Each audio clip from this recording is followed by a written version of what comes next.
Hello and welcome back everyone, we Weeb Online, and today I'm gonna continue the story What If Naruto Became the White Fox and Destroyed the Hidden Leaf Village Part 2, The End. If you enjoyed this video, please give it a big thumbs up, and to watch more videos like this, subscribe to my channel and turn that bell notification on so you never miss an upload. Now wasting no more time, let's begin. The following day, things have been heating up among the people in Konoha. Panic was spreading as a result of an impending attack, and Kakashi began to fear any and all signs of it. The people of Konoha were in a state of misery, simply counting the days until Orochimaru and his forces attacked. Their allies have deserted them due to their own decision to exile, a tremendous example of hope in their village for a traitor who has sided with their enemy. Coupled with the fact that word of Naruto Uzumaki's capture had spread, and refusing to return didn't help either. If he had returned, their alliances would have been restored, and they would have been able to defend or even attack the Oto, Kumo, and now, unfortunately, AIM ninjas. Kakashi looked around the village, where people were desperately attempting to pack their belongings in order to flee to any safe haven, only to be stopped by various rude Anbu. It hurt Kakashi when he had no choice but to reinstate Danzo's rude Anbu in order to appease the people. The regular Anbu were overburdened with S-class missions like intelligence gathering and attempted assassinations on high-value targets. Regular Jounin and Chunin were also off the table because they were preparing as best they could for the impending war. Genin were inexperienced in this situation, so the only option he had at this point was Danzo. After more than an hour of persuasion, Kakashi relented and reinstated them. Kakashi looked to the previous Hokage's monument, which was on display for the entire village to see. A single tear fell from his eye as he looked to the fourth, his old sensei. Sensei, Kakashi began in hushed tones, his head bowed. I let you down. I failed your community. I let your people down. Most importantly, I failed your son. He turned to face the monument. Please accept my apologies. That's when he heard a knock at the door. He quickly wiped away the tear and drew his arms behind his back to compose himself. Enter. Kakashi heard the voice of an old friend as the door opened.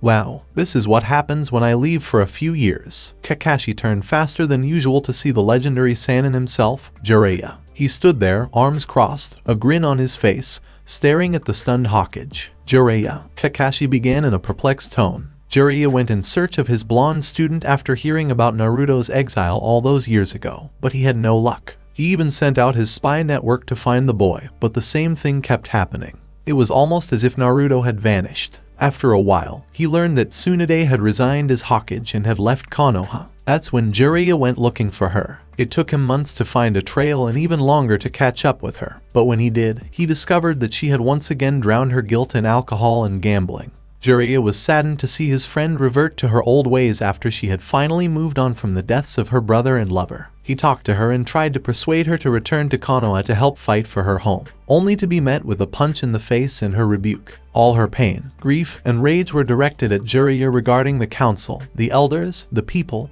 and the village itself, all for a traitorous little brat who didn't care about anyone except himself. And Naruto had to bear the brunt of it. Jiraiya was not present that day. He didn't notice the look of betrayal and pain in his eyes as his world came crashing down that day. Shizune told the Toad Sannin that after her rant and passing out, Tsunade doesn't want to return to that horrible village unless Naruto willingly returns as well. That's when Jiraiya learned that AIM had joined Oto and Kyusa in their quest to destroy Konoha. So he was here. Has it been a while, Kakashi? Jiraiya began by lowering his smirk and adopting a solemn expression. How are you feeling? Kakashi sighed as he walked over to his chair. He rubbed his temples as he explained the situation, leaning against the desk. The people of Konoha have given up hope. The Anbu are stretched so thin that if we survive this war, we will suffer more casualties than ever before. The Jounin and Chunin are preparing but are demoralized. The council is on my backside, desperately attempting to negotiate a full-fledged assault with the approaching forces. And I couldn't help but reinstate Danzo's rude Anbu. Kakashi leaned back in his chair. To make matters worse, Asuma and Kurenai's team discovered Naruto in Earth Country. Jiraiya became wide-eyed and lowered his arms. Where has he gone? Has he returned to the village? Kakashi quickly came to a halt to respond. Jiraiya, Naruto is fine. In fact, he has a wife and 2 children and has no desire to return here. Kakashi noticed Jiraiya's conflicted expression and explained another point that surprised him at first. Naruto is also known as the White Fox. What? Jiraiya mumbled something.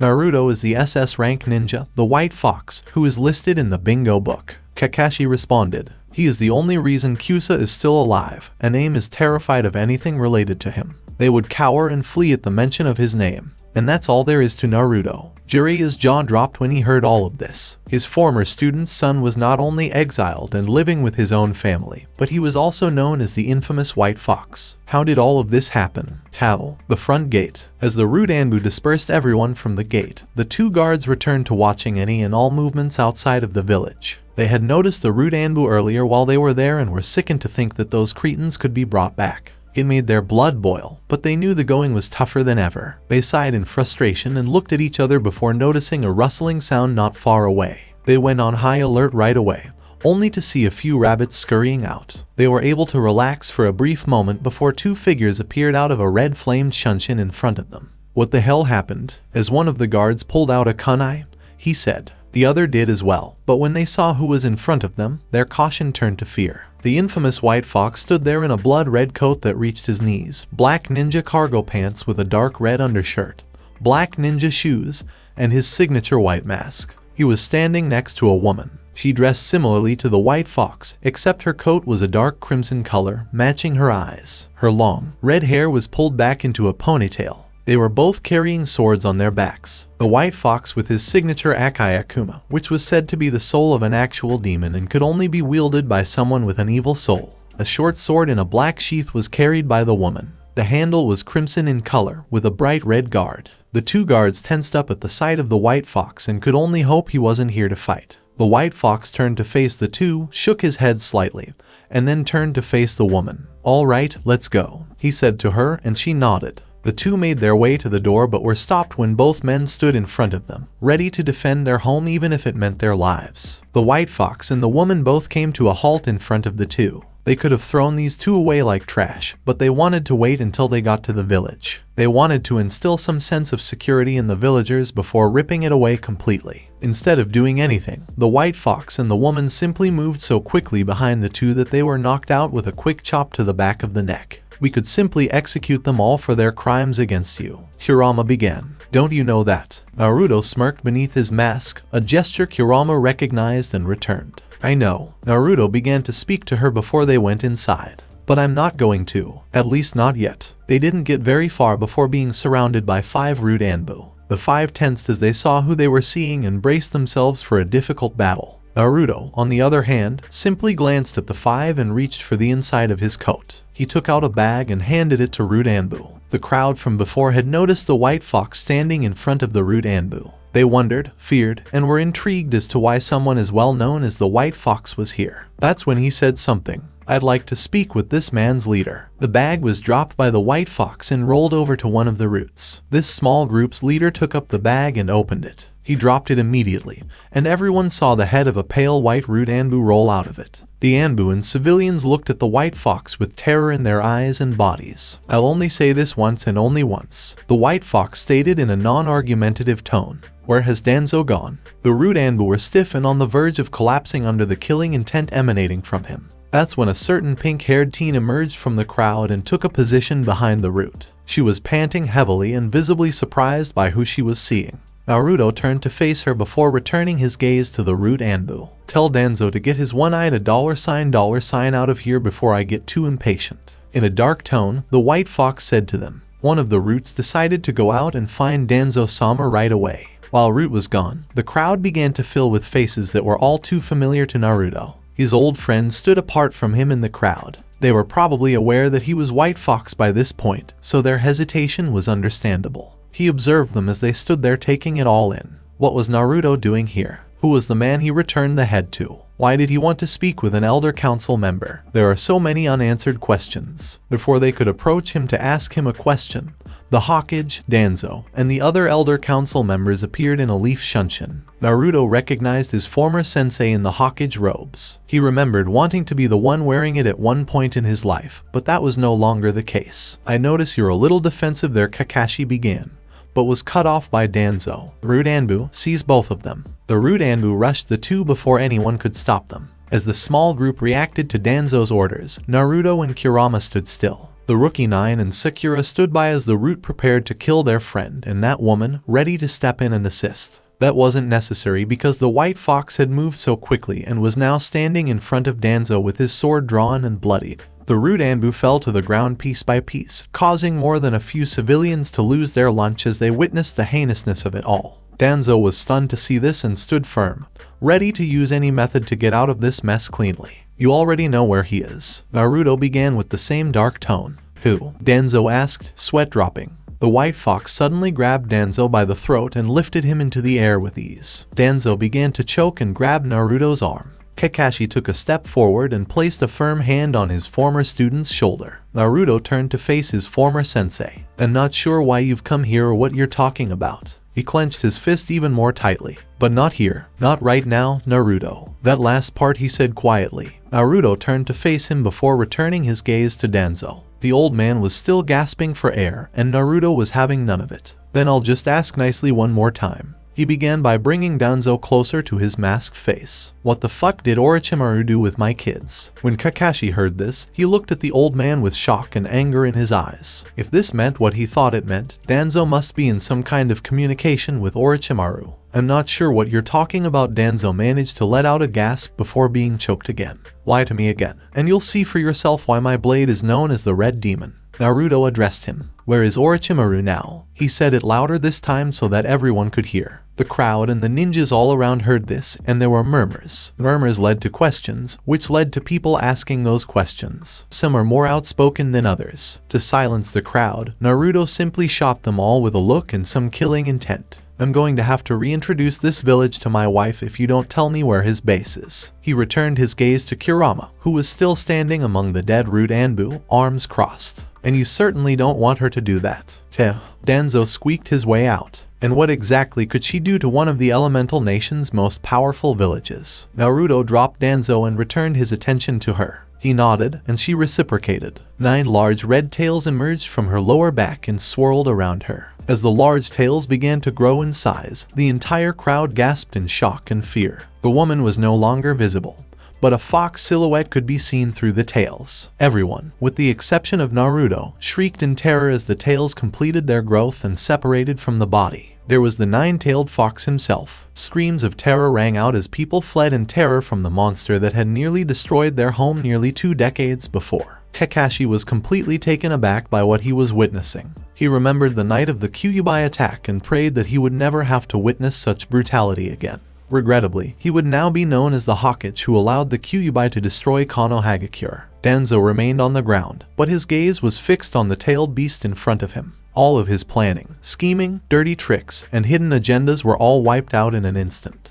His plans for a more powerful Konoha vanished as the Kyuubi no Kitsune destroyed his prized village. That was when he made one last desperate attempt to ensure the safety of his village. "Wait," he yelled, attracting Naruto's attention. "Orochimaru's hideout is in Oto, in a secret cave near a desert to the west. That's exactly where he is. That's exactly where they are." At that point, Danzo pleaded. Kakashi wanted to be angry at Danzo, but he was too scared to say anything to him right now. The white fox turned around to face the Kyuubi and nodded. The Kyuubi did the same and appeared ready to attack.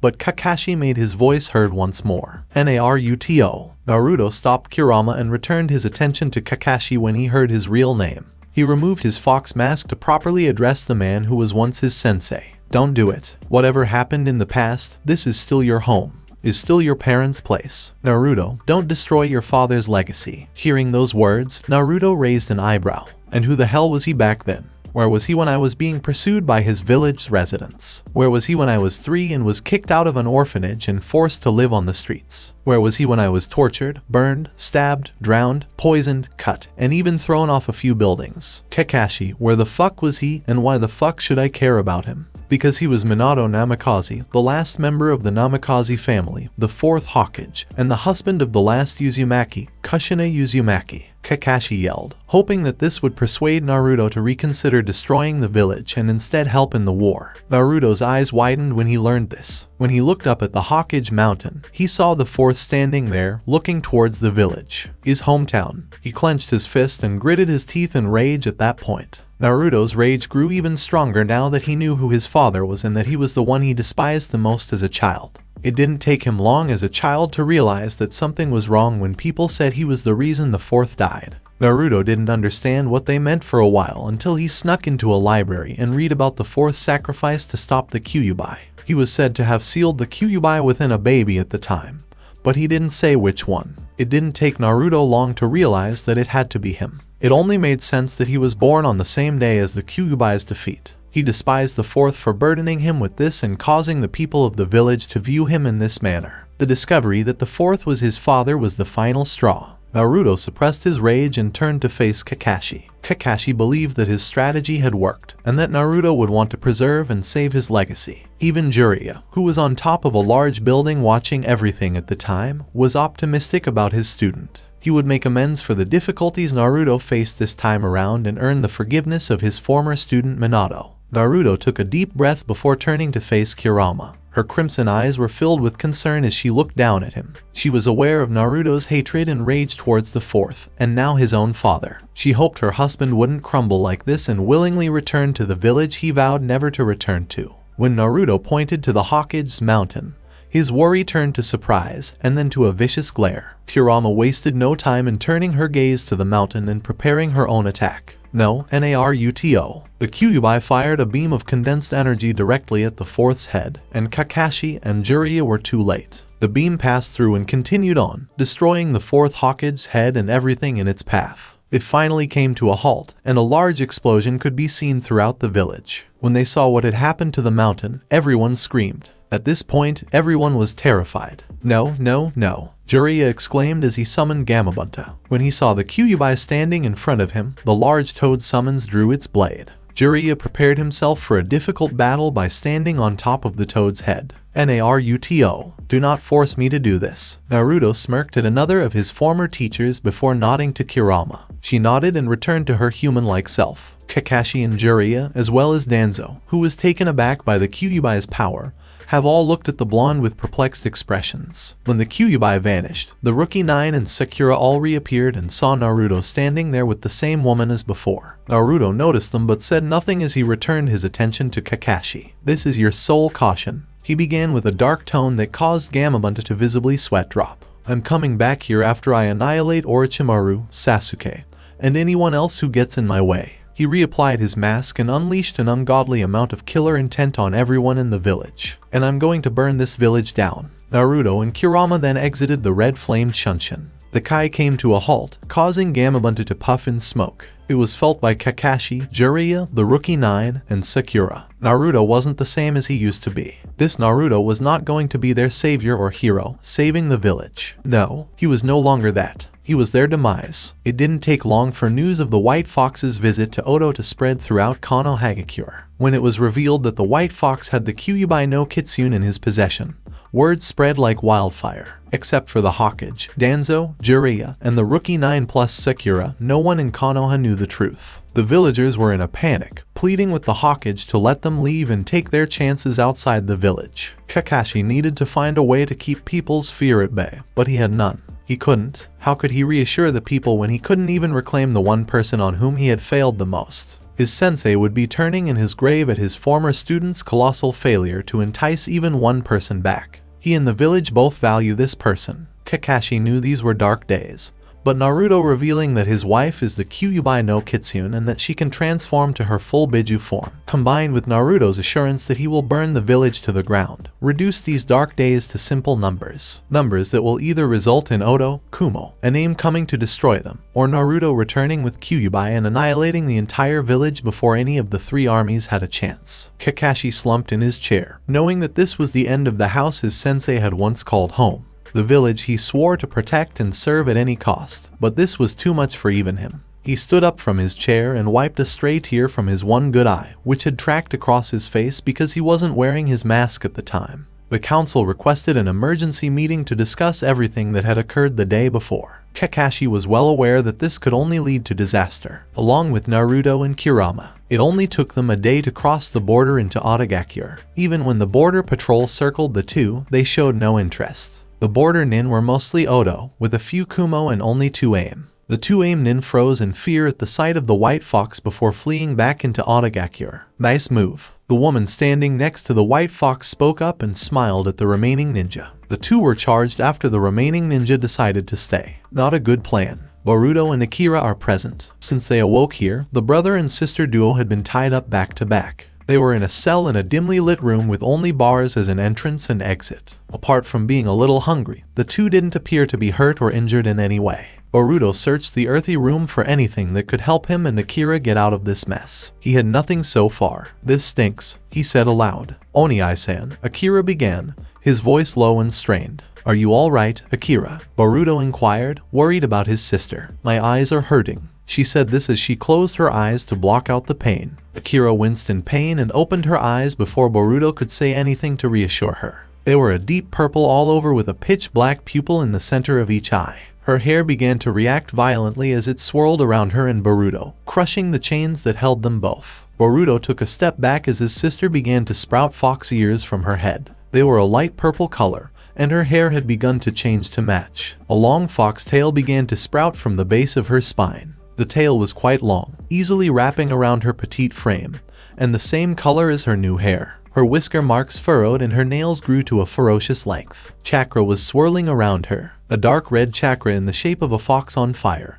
and a calm blue chakra began to swirl around her in the opposite direction. The chakras collided above her to form a bright purple energy that was both raging and calm. Akira fell to her knees as the energy dissipated. "Akira," Boruto yelled as he dashed to his sister's side and cradled her in his arms. "Akira, are you all right?" In a concerned tone, he inquired. Akira's appearance shifted, and she returned to her normal self. Boruto breathed a sigh of relief as she fell asleep in her brother's arms, not realizing what he was witnessing. At that moment, the cell door opened, allowing a few Oto nin to enter. They appeared surprised that the two children had been released from their chains, but you couldn't tell because of the cloth masks they wore over their mouths. "How in the world did you two escape?" one of the guards inquired impatiently. Boruto quickly thought, then waved his hand in front of his face in a comical manner. "Magic?" The Oto nin were not amused and went in to grab them both, but then there was an explosion and screaming. The Oto nin were so distracted by whatever caused this that Boruto had the perfect opportunity to demonstrate why he was so difficult to catch. Boruto quickly made his way past the ninjas and out of the cell, snatching up his still sleeping sister. "Hey!" As Boruto slid through his legs to escape, one of the nin yelled. "Capture them before Orochimaru-sama or Sasuke-sama discover them. Don't be late, losers." Boruto yelled as he ran through the underground base, avoiding all Oto, Kumo, and Aim Nin in his path. Kabuto, Orochimaru, and Sasuke. "What the heck is going on out there?" Kabuto yelled to one of the Oto nin guarding their base's perimeter. I am not sure. We have 2 intruders near the border 1 minute, and then we have reports of some monster by the Aim Nin the next. Oto nin responded, terrified. "TCH." As he turned to face his master, Kabuto grunted. "What do you want us to do, Orochimaru-sama?" Orochimaru rubbed his chin, slightly irritated. He expected Naruto to come here recklessly and get caught, but something was different. Maybe that snake he sent to spy on Danzo forgot to mention something in its report. Who knows for now? "Sasuke-kun," the snake Sannin said to his future vessel. "It seems that your former teammate has arrived. Why don't you greet him properly this time?" Sasuke smirked as he disappeared in a shunshin. Orochimaru grinned as he looked to where the boy once was. He was completely unaware of the White Fox or the Kyuubi no Kitsune's presence, or the escape of his little insurance policy. Back with Boruto and Akira, things appear to be quiet for the brother and sister team. They'd avoided the Oto and Kumo nin, but Boruto had overheard the Aim Nin panic at the sight of the devil himself. Boruto had no idea what that meant, but he knew he had to get Akira out of here as soon as possible. Boruto had slipped through a few corridors, Akira still unconscious on his back. He had no idea where he was going or where to go, but one thing was certain, he needed to get out of here as soon as possible. He went around a few more corners until he came across a man with raven black hair and strange red eyes. The man smirked as he looked down at Boruto. "So, the Dobe's little brats escaped, I see," he began, the Tomo in his eyes spinning. Boruto suddenly became lightheaded before collapsing. "This will work to my advantage once he gets here," he said as he lifted Boruto up by the collar of his shirt and slung Akira over his shoulder. "I'll deal with this White Fox before I kill Naruto," he told himself as he continued on his way to what he didn't realize was his doom. Kurama and Naruto. It didn't take long for them to breach the underground fortress. It was simply exhausting for them both to have to face weak ninja after weak ninja. They wanted to find Boruto and Akira and destroy the entire place, including Orochimaru and Sasuke. After that, why stop there? For as long as Naruto has known about Otogakure, it has been nothing but trouble. And Kurama was no exception to this thought. Why not just annihilate Otogakure along with Orochimaru? eliminate all potential problems, and ensure that everyone in the world understands one single truth. Don't annoy the white fox. Simple as that. Kurama couldn't help but feel something. It was faint, but for a split second, it had the power of a two-tailed beast. That's when she realized one of their kids had just unlocked their Biju chakra. With this new information, Naruto and Kurama dashed off to the location of the faint energy. They passed through several long corridors before entering an open room large enough to accommodate an army. That's when they noticed him. Sasuke stood there, with Boruto on the ground and Akira gripped around the neck. The two saw a lot of red, but they knew they couldn't unleash all their killer intent on him or they'd end up hurting Boruto and Akira. Well, Sasuke began with a cocky grin. I see the Dobe's wife here, but I don't see him. That's when Sasuke realized what was going on and began to chuckle under his breath before breaking out laughing. His laugh enraged the two, but it jolted Akira awake. When she opened her eyes, she saw her mother standing across from her, as well as a man wearing a white fox mask. She perked up immediately and looked around to see a crazed man holding her by the neck and her brother lying on the floor. "Oni-san," Akira yelled as she struggled to free herself from the man's iron grip. With pleading eyes, she turned to face her mother. "Aka-san, it's okay, sweetie," Kurama said with a motherly tone. "Aka-san and Two-san have arrived. Don't worry, my little fox." Sasuke simply smirked, confirming what he had just discovered. So, he began as he struggled to lift Akira up by her neck. "Since I defeated you all those years ago, the Dobe has become the infamous white fox, and has had a few little brats. Why don't you show your face to me before I kill your precious little fox?" Naruto clenched his teeth as he removed his mask. He was staring daggers at the Uchiha and struggling to keep his attack from hitting Akira. Speaking of Akira, she was surprised to learn that her father was the White Fox, but she was also relieved. She was confident that he could and would save her. "Two-san," Akira said, her face bright. Naruto gave her a friendly smile. "Don't worry, Akira, Daddy is here." Sasuke smirked as he silently prepared a Chidori right now. He wanted Naruto to experience true pain and loss before beginning this fight. It would be so satisfying for him to finally exact revenge on his former teammate and rival turned bitter, despised foe. Sasuke made his move just as Naruto was about to make his. He plunged his Chidori into Akira's back and listened to her agonizing cries. Naruto and Kurama were completely taken aback by what they were witnessing. "Akira," they both exclaimed as Sasuke dropped the little girl to the ground the moment she went limp in his hand. He threw her towards them, and Kurama caught her as quickly as they could. They were shocked by the massive hole that had appeared in her back, and Sasuke began to laugh maniacally. However, before any tears could be shed, Kurama felt the Biju chakra rush to her daughter's wound. "How does it feel, Dobe?" Sasuke exclaimed, having assumed he had won. "Naruto," Kurama whispered to her husband, motioning to the now healing wound. "How does it feel to lose someone close to you and have nothing you can do about it?" Sasuke asked, waking up Boruto. The boy rushed over to his mother and father when he noticed them. Sasuke didn't bother to stop, most likely due to ego. "Akira," Boruto yelled as he knelt down to see his sister healing with that strange purple chakra. "That's the same chakra as before." Naruto asked his son, ignoring Sasuke's laughter and boasting,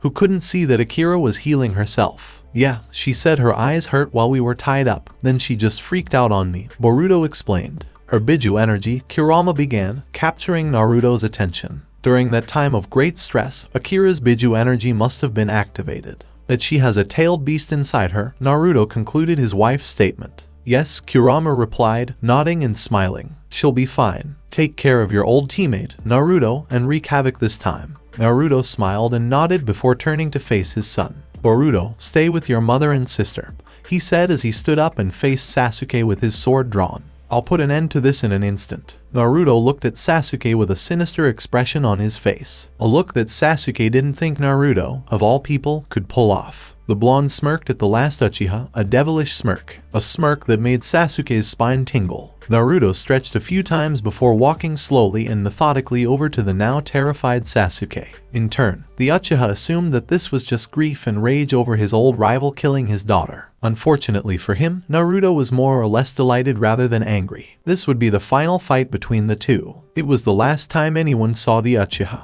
The last time he would take a breath. Naruto drew his sword and continued walking towards Sasuke without pausing. Sasuke drew his blade and took his stance, a sly grin on his face perfectly painting his ego. Naruto didn't even raise his blade to block as Sasuke lunged at him, swinging his sword with ferocity and power at the blonde. Naruto simply dodged, a bored expression on his face. This was all Sasuke could do after all this time since their last near-fatal battle. In Naruto's opinion, it was more than pathetic, it was downright sad. Sasuke was becoming frustrated and decided to take things to the next level. His blade was engulfed in lightning, and he began to move more quickly. Anyone else would see it as a blur.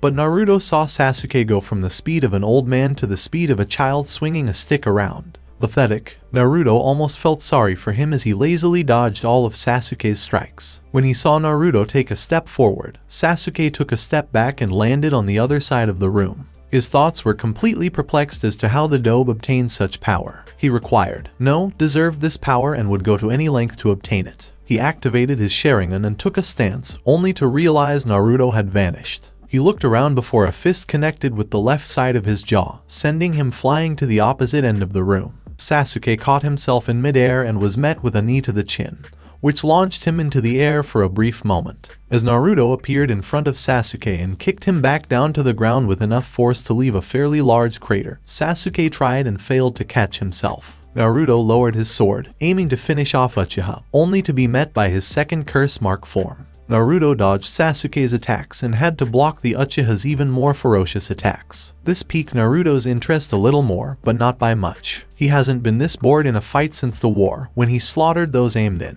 Sasuke could tell Naruto was still holding back, if not only mildly interested in this fight. To defeat the blonde, he would have to use his entire arsenal of tricks, beginning with what had just defeated him a few days before. He activated his genjutsu, expecting it to incapacitate Naruto once more.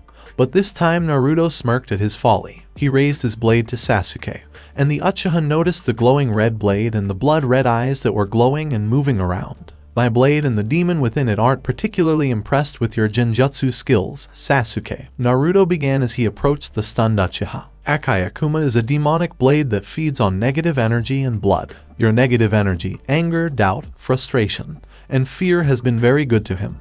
And now it's time for him to feed on fresh Uchiha blood. Before Sasuke could respond, Naruto had vanished at speeds that even the Sharingan couldn't match. He took a moment to look around before feeling a sharp and sudden pain on his back. When he turned around, he saw that his two hand wings had been severed. The blood from his wound was dripping onto the ground behind him. He screamed in agony, only to have his entire right arm severed from his body. He had no time to prepare for what happened next after the fresh blood fell to the ground. Naruto decided to add insult to injury by standing in front of his kneeling, bleeding out form. Naruto ripped out Sasuke's precious eyes and held them in his hand in one swift motion. Sasuke screamed in agony before collapsing and clutching the sockets where his eyes should have been. The pain in his back and arms paled in comparison to the pain he was experiencing right now. He passed out because it was too much for him. Naruto held the eyes in his hand, grinning at a thought he had for later. Before pocketing the eyes, he placed them in a sealing scroll. He smirked as he looked down at Sasuke's unconscious form. Now you'll see the world as I used to see it as a child, with darkness and despair. But don't worry, Sasuke. You won't feel anything later after I'm done with your master. Naruto walked over to his family, smiling warmly at his wife and chuckling slightly at his jaw-dropped son. He then looked down at Akira and noticed that she was trembling slightly. My, said a new voice from behind them. Naruto turned to see the snake himself, a smirk on his face, standing near the downed Sasuke. Sasuke, I had such high hopes for you, but oh well. I suppose I'll have to get a new ship, and one of those kids should do well. I've been waiting for this Orochimaru for a long time. Kurama began as she stood up, while Naruto took Akira. Oh, Orochimaru said, raising his brow at this woman, and if I may inquire, who are you? Kurama chose to show rather than tell, and the look on the snake's face when she revealed her large red tails was priceless. Orochimaru backed away, realizing all too late that he had made a grave mistake. He had angered Naruto in the Kyuubi no Kitsune. He coughed up blood and looked at Kurama's crimson eyes as she said to him in a near whisper before he could retreat. You will feel the very fires of hell engulf your entire being for committing the ultimate sin to any mother, she said, even as Orochimaru fainted from blood loss. You, Uchiha, and the rest of Oda will burn until the ash disappears, but you too will burn in the only place you deserve to be. I can assure you of that. And with those words, Kurama dropped the snake and sealed both he and the Uchiha in a large scroll for what they were about to do next. She returned to her family just as Naruto was picking up a stirring awake Akira up. She placed her hand on Boruto's shoulder as she leaned into Naruto and they shunshined away from this place just as Kabuto and the rest of Odo's forces arrived. The four arrived on a hill overlooking all of Odagakure. Naruto looked to Kurama and, with a smile that was warm to his children but meant something completely different to her, he nodded. He took the kids and shunshined away from her to do what she was about to do. Kurama transformed into her full-tailed beast form and, with a might roar, she formed the largest Biju bomb ever. When she arrived, she was greeted by two balls of joy rushing up to her and engulfing her in a tight hug. She hugged the two as well because they were now in front of their home. She looked at Naruto and nodded just outside their children's view, and he nodded as well, knowing that there was only one thing left to do. Konoha should be burned to the ground. It didn't take long for word of what happened to Odo to spread throughout the elemental nations. News of the White Fox and his partner, the Kyuubi no Kitsune, destroying the entire area shocked and terrified everyone all throughout the lands, except for Kyusa, who still saw him as a true hero. The bingo book was updated for the White Fox from an SS rank ninja to the only SSS rank ninja with a run-on-site description in the only the rookie 9, Sakura, their Jounin senseis, Jiraiya, Kakashi, and Danzo knew what he was going to do next. And if Sasuke, all of Odo, Kumo Iname, and Orochimaru could stop him when they were at their strongest, what chance did Konoha have right now? They all knew Naruto was a man of his word and that he would return here, ready to burn it to the ground. The Jounin senseis were preparing as best they could while also trying and failing to convince their former students to join them in preparation for Naruto's arrival. They all gathered at Training Ground 7 one last time the night after learning of Odo's demise, not to plan an attack or even to prepare to face Naruto, but simply to say goodbye. "I'm going to miss all of you," Ino said with a tear in her eye. "Yeah, me too, at least when this is all over, it won't be troublesome ever again," Shikamaru said. "Ain't that the truth?" Kiba said, smirking for the first time in a few days. "I just hope that when Naruto does appear, he does so quickly for us. It's not like we deserve it." Tenten spoke up with her head down, and Neji gently squeezed her hand.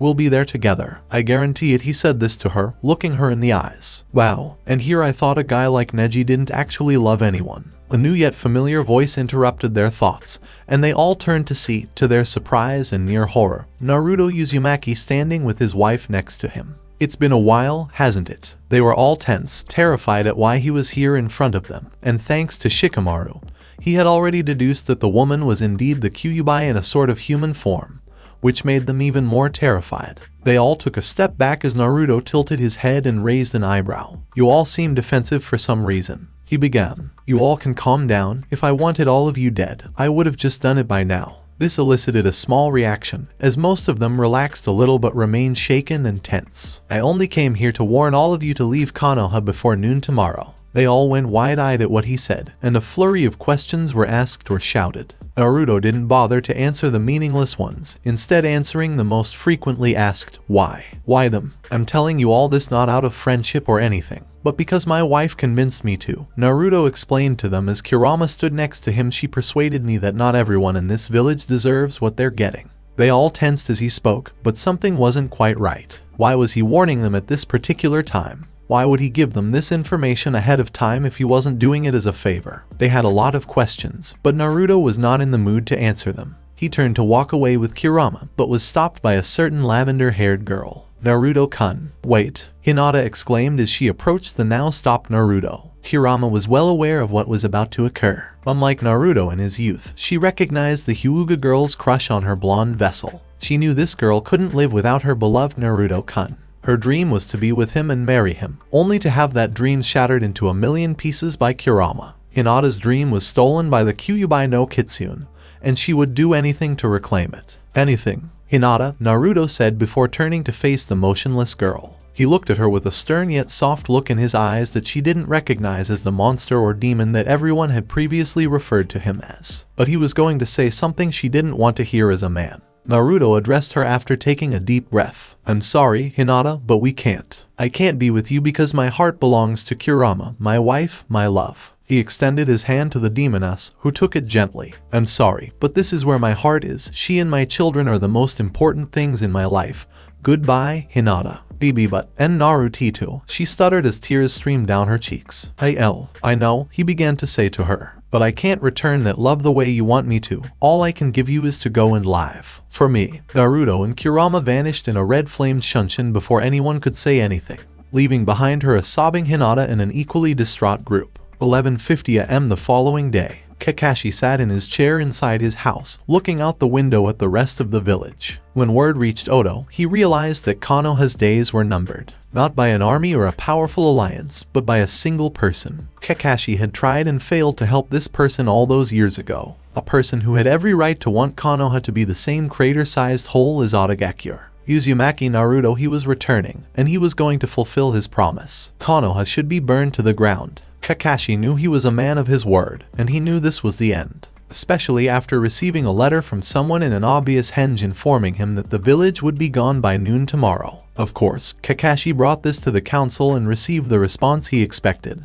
Panic, outrage, wanting to fortify the Leaf's defenses, requesting help from someone, anything. That was, of course, the civilian and elder side, whereas the shinobi side desired to evacuate the village and save as many people as possible. Enraged by the lack of integrity, Danzo, who had to pull many strings and favors to be released, seized the opportunity to succeed the former Jounin as Hokage. A task made too easy when Kakashi practically threw the hat to the old man and stepped down, not just as Hokage, but as a shinobi in general. He left the chamber after convincing the majority of the clan heads that they were not going to win. Suman Yuzuka and Shibaya Burame, as well as the original Inoshika Cho, stepped down. Hayashi, of course, was not going to be intimidated by one little demon brat and his apparent whore of a wife, so he stayed to reap the benefits of Naruto's defeat. Danzo would have marked them as missing nin if he hadn't had preparations to make and a blonde weapon to leash in the morning. Jiraiya had tried and failed to persuade them to stay and fight for their home, but they were all filled with dread at what was to come and decided to cut their losses. Now, Kakashi stands at his door, about to leave, and looks at the clock. 11:53. There are 7 minutes remaining. He took one last look around the room he had called home for the entirety of his life and noticed the picture of him and Team 7. This caused him to cry as he removed his headband and placed it near the picture. Grabbing a dark blue bandana, he tied it around his Sharingan eye and walked to the north gate in civilian clothes. Sekura, the Rookie 9, their Jounin senseis and parents, the clan heads and those who saw reason over a false sense of victory, Konohamaru Corps, Uruka, and the Ikarakus were all waiting for him. They left with only 2 minutes to go, full of mixed emotions. Sorrow, shame, rage, fear, and hope, all of this and more as they got further away from Konoha. There are 30 seconds left. Naruto and Kurama made their way to the front gates of Konoha, where they were met by several Anbu, Root, and shinobi of various types, including Jiraiya. They all stared at them, each holding a scroll in their hands. Naruto Uzumaki, Danzo exclaimed authoritatively, "You've made a huge mistake, brat. There are 25 seconds left. You have come to destroy the Leaf Village, but it will be you who is destroyed and tamed as Konoha's ultimate weapon. 15 seconds. It's over, demon. All you'll be useful for is being our weapon and demonstrating to our enemies that the infamous White Fox has submitted to our rule." 10. The shinobi were preparing. 9. Jiraiya was meticulously preparing the seal he had painstakingly created to stop both Naruto and the Kyuubi. 8. Root and were willing to die for the sake of Danzo rule. Samas. 7. The civilians hid in their homes, knowing that their village was strong enough to withstand anything. 6. Naruto and Kurama unfolded and unsealed their respective scrolls. 5. Everyone stared in disbelief at the barley alive Snake Sannin and their prized Uchiha. 4. Kurama and Naruto both flung the two past the forces in front of them and onto the road, where everyone could see them. 3. Naruto put on his mask and smirked at the shocked and horrified expressions of those making their way outside to see the bodies. 2. Kurama began to laugh at everyone. 1. Danzo turned around to face the two, only to realize he was looking death in the eyes. 0. And then all hell broke loose, with explosions shaking the Leaf's very foundation. It started with the Academy and Hokage Tower, then spread to other parts of the village. The Hokage Mountain exploded next, allowing a black liquid to ooze out of the mountain and cover the entire village in seconds. Danzo's face was horrified as he and everyone else realized something was wrong with this liquid far too late. It was combustible. The next explosion was huge because it came from both Orochimaru and Sasuke, who had explosives all over their clothed bodies. They exploded in a fiery and gory conflagration that ignited the substance, and the fire began to spread like panic and screaming as the entire village was consumed by the red flames. It didn't help when Kurama transformed into a fox and fired a Biju bomb directly into the heart of the village, igniting the entire place in a black and red hellscape. The gates suddenly closed on Danzo and the remaining forces as they were about to move against Naruto in retaliation. All of the gates were closed, trapping them in the raging inferno. People scratching and clawing, pleading with whatever kami they worshipped to save them. But all that could be heard were the screams of every single person in the village. Everyone, men, women, and children included. Nothing was working to put out the fires, and no one was safe. Water had no effect. The earth crumbled in the face of the flames. The wind only pushed the fire into the air. Even the toad Gamabunta was no match for the flames, as he was quickly consumed and killed with a loud poof sound. Naruto and Kurama, now in her human form, stood there watching the smoke and flames climb the walls of Konoha's gate. They listened to screams as they fell lower and lower by the minute. They didn't bother staying because they knew the demonic fire would not stop until all life within Konoha's walls was extinguished. They walked hand in hand away from the still burning village, sunshining back to their home to be with their children now that Konoha's nightmare was finally over. It had been 10 years since the events in Konoha had been broadcast throughout the elemental nation. After the gruesome details of the Leaf's demise at the hands of the now greatly feared and respected White Fox, the nations have been at odds for 10 years. For various reasons, many villages and countries sought out the mysterious shinobi. Kumo, or what was left of its forces after what happened in Odo, sought vengeance, but faced near annihilation in the death of their Raikage. After his death, Killer Bee realized that there was truly no way to stop this man, or demon if AIM was to be believed, and surrendered. Kumo is the same way. To avoid complete and total annihilation, they openly surrendered to the White Fox and pledged loyalty to him. Naruto accepted their offer and appointed Bee as the new Raikage who only reported to him.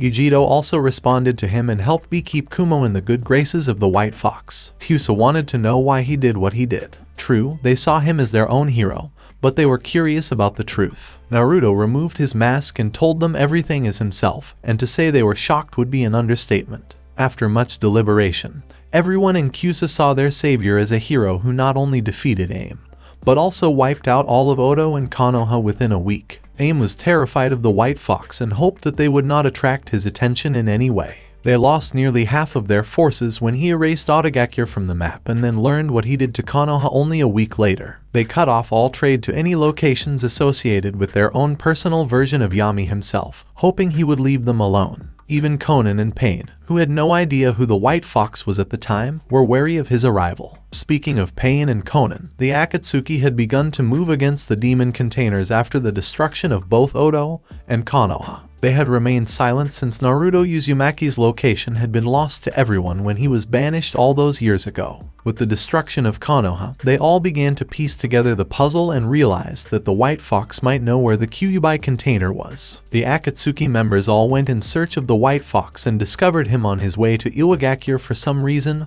or another. When they confronted him and demanded that he reveal the location of the Kyuubi container, Naruto took off his mask to reveal his true face. To say they were all surprised that a former Konoha ninja wiped out all of Odo and Konoha was an understatement. They all attacked him, and Naruto defeated them all one by one. He easily defeated Hiden and Kakuza, shattered Samehada with Akai Akuma and sliced Kasame in half downwards, subdued Zetsu, and later destroyed him, captured Deidara because they were so close to Iwagakure at the time, defeated both the real Pain and Konan, same with Itachi, and he subdued Tobai after the man tried and failed to use his Sharingan to manipulate the blonde. Naruto had heard Pain's reasoning for wanting to do what the Akatsuki were planning. He despised the idea completely. Naruto decided to spare the last 3 members while taking Tobai's head after killing the majority of the members. Itachi was taken aback when he realized that Tobai was actually a long-dead Uchiha named Abido. Naruto's reasoning for killing him was to send him straight to his now completely defeated team to mourn what he had lost. The last 3 were confused as to why he would allow them to go free. That is until Naruto told them he wanted them to stop their own foolish dreams. Pain and Konan to stop their foolish dream of bringing peace and for Itachi to realize that he was the true, last Uchiha and his village was nothing but ashes. Naruto left them with Deidara and went to Iwa to allow them to think about what they were to do now. In Iwa, after Naruto defeated the Akatsuki, He donned his mask again and went into Iwa with an unconscious and subdued Deidara in tow. Onoki and Kuretsuchi, along with many high-level Iwa nin, surrounded the White Fox until they saw that he had a missing nin of theirs. They relaxed when he told them he only wished for an alliance and Deidara was just a show of good faith. Onoki was skeptical in his old age while Kuretsuchi was amazed by the power that the White Fox possessed. Everyone was hesitant until Naruto took off his mask to show his real face. Everyone tensed and cursed when they saw his face and recognized him as their greatest enemy ever, until Naruto introduced himself to them, denouncing his father's name, even stating that his father's actions were the main reason why he burned Konoha to the ground in the first place. They were hesitant at first but later on decided that this man in front of them would bring their village to even greater heights. Naruto later on went to Suna and revealed himself as the White Fox to his friend Gaara. After explaining everything to the container of the one-tailed tanuki, Gaara was easily convinced to ally Suna with Naruto. Wave was next on Naruto's list. He was greeted by the people of Wave with open arms and friendly celebrations. He had offered an alliance with them as well as get the location of Uzushiagakure from Tezuna. He went to the ruins of his mother's homeland and found many things that only he could access because of his heritage. He found out about seals and that some of the village was actually sealed away and hidden underground for safety. Naruto brought those buildings back to the light and was surprised to see that a library and storage building full of clan techniques and the history of the once great Uzumaki clan. Naruto found many things on his people and even found a note from his mother Kushina. It was a letter to the first container of Kurama, Mito Uzumaki, explaining that she was afraid of going to Konoha, that she was hesitant about living with Minato and leaving Uzu to fend off their enemies without her help, and that she was fearful about what would happen if she had a child and had no choice but to transfer the Kyuubi into him. Naruto shed a tear at reading the letter and decided to make a true memorial stone to the fallen Uzumaki clan. He later on, with the help of the people of Wave, rebuilt Uzu. It didn't take much to convince his family to come to the former home of the Uzumaki clan.